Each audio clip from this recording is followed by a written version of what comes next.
एक बड़ा सुंदर संत लोग दृष्टांत सुनाते हैं कि एक पत्नी खाना बना रही थी, तो उनके पास संत जी आए। संत जी ने कहा कुछ खाना दो, तो संत वो हाफती हाफती आई। तो संत जी ने कहा क्या हुआ, हाफती हाफती क्यों आ रही? तो कहा सांस फूलती है, हमारी सांस फूलती है। तो कहा खाना क्यों बनाती हो?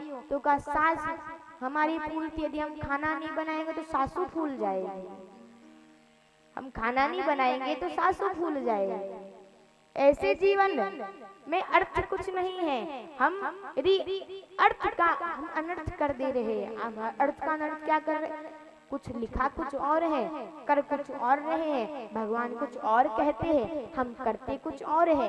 क्या करते हैं? अपने जीवन में कभी भगवान को नहीं माना, कभी बड़े बुजुर्गों की सेवा नहीं करी।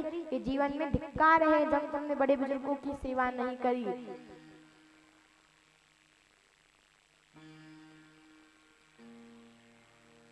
हम अपने जीवन में इतना दुख क्यों होता है?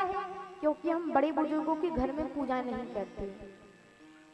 जो हमारे चले गए, सभी के घर से कोई ना कोई गया है, जो हमारे घर से चले गए उनके हम श्राद्ध पूजा नहीं करा पाते, श्राद्ध नहीं करते। उनका जो गया जी में शुद्ध श्राद्ध होता है वो हम नहीं कर पाते हैं। इसके कारण अपने जीवन में बहुत दुख परेशान किया रहता है। इसको क्या कहते हैं? पितृदोष।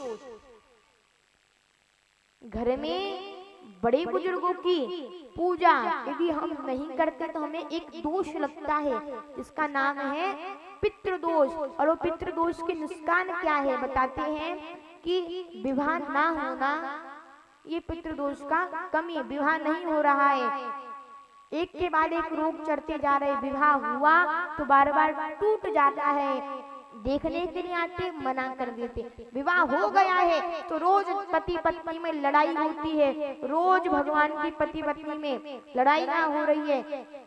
पुत्र की प्राप्ति हमें नहीं हो रही है, वैवाहिक जीवन में हमें बहुत परेशानी है, कर्जा बढ़ते चले जा रहा है। हम 10 रुपए कमाते तो 11 रुपए खर्च हो जाता है, एक के बाद एक कर्जा बढ़ते चले जा रहा है। खेत में फसल बोते हैं तो वो फसल कम नहीं है, वो फसल के हमें पैसे तक नहीं मिलते हैं, वो फसल के हमें पैसे नहीं मिलते हैं। हम दिन ब दिन कर्जे में चलते जा रहे हैं।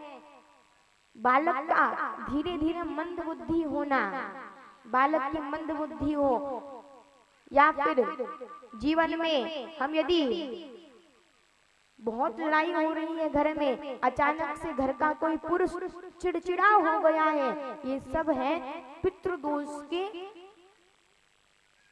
संकट, सब पितृदोष के संकट है। ये पितृदोष यदि आपके जीवन में ऐसा व्यवहार है कि घर में आपको यदि लग रहा है कि हमें पितृदोष लगा हुआ है, तो हमारा राधा कृष्ण सेवा समिति का एक संकल्प है, हमारा संकल्प है कि हम जहाँ पर भी कथा करने के लिए जाते हैं वहाँ पर चौथे दिन हम पितृदोष की पूजा कराते हैं और निःशुल्क, कोई भी पैसा नहीं लेते, निःशुल्क पितृदोष की पूजा हम कराते हैं। और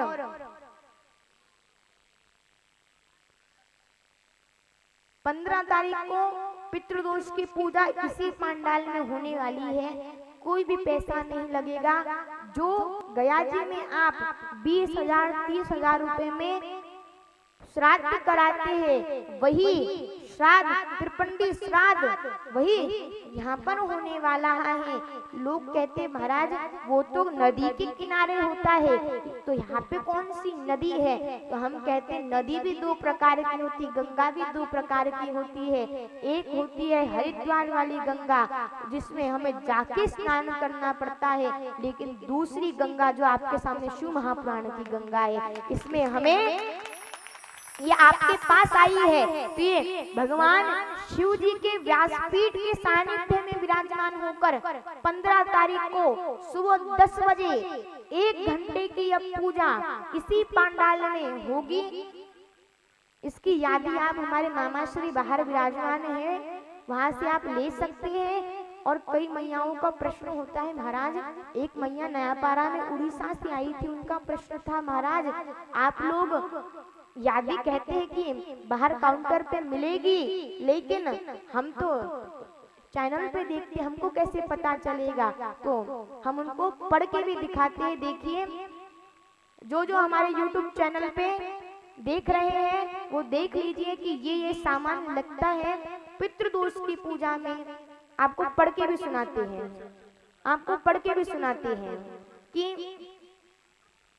श्राद्ध पूजन की यादी, नारियल 2 नग, सुपारी 10 नग, लौंग 25 ग्राम, इलायची 25 ग्राम, कपूर की डब्बी, धूप डब्बी, माचिस, कपास रुई, अत्तर, मौली धागा, जनेऊ 3 नग, घी 50 ग्राम, तेल 50 ग्राम, चावल 1 पाव, जौ 50 ग्राम, काली तिल 50 ग्राम, उषा द्रोण 12 नग, पत्तल के 5 नग, मिट्टी के दिया 5 नग, आंवला 4 नग, अदरक 25 ग्राम, बैर के पत्ते 4 नग, कुमकुम, रोली, हल्दी, सिंदूर, अष्टगन, चंदन पाउडर, गुलाल, गोपी चंदन, हल्दी गांठ 5 नग, पान 25 नग, फूल माला, फल प्रसाद, बताशा, दूध, दही, घी, शहद, शक्कर। और पंचामृत के लिए गंगाजल, गौमूत्र, गोबर का गाय का गोबर और पाटा 1 नग, लोटा 2 नग, पितरों की फोटो, आसन और कुछ चिल्लर पैसे, ये सब लगते हैं। नांदी श्राद्ध पूजन में जो आज 15 तारीख को इसी पंडाल में सभी का होगा।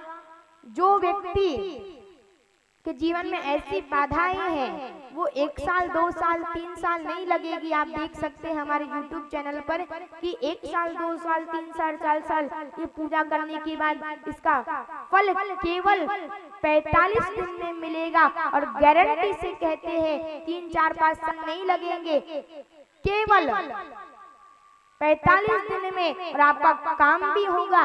यदि आपका काम हुआ तो हमारे जहाँ पर भी कथा चलेगी वहाँ पे यदि आपका 45 दिन में ये पूजन करने के बाद, बुजुर्गों का सम्मान करने के बाद यदि ये आपका काम पूरा हो गया तो 45 दिन के बाद जहाँ पर भी हमारी कथा चल रही होगी वहाँ पे भोग लगाने के लिए जरूर आ जाना।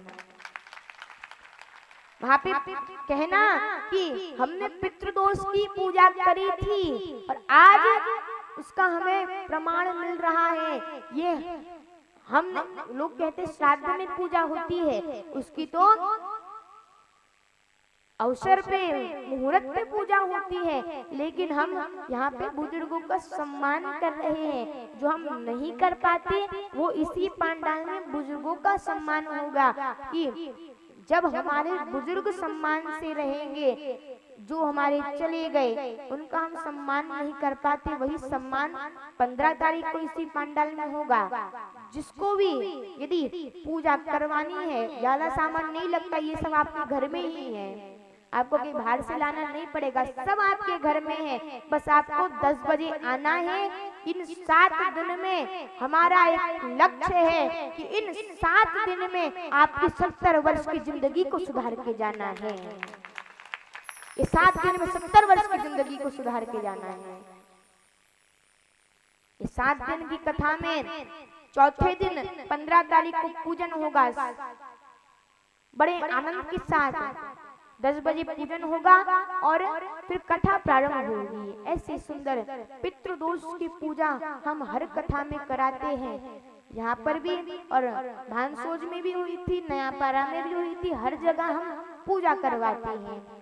यदि किसी को पूजा में आना है तो आप 15 तारीख को आ सकते हैं और बुजुर्गों का सम्मान कर सकते हैं। जब बड़ों का सम्मान करेंगे तभी भगवान मिलेंगे।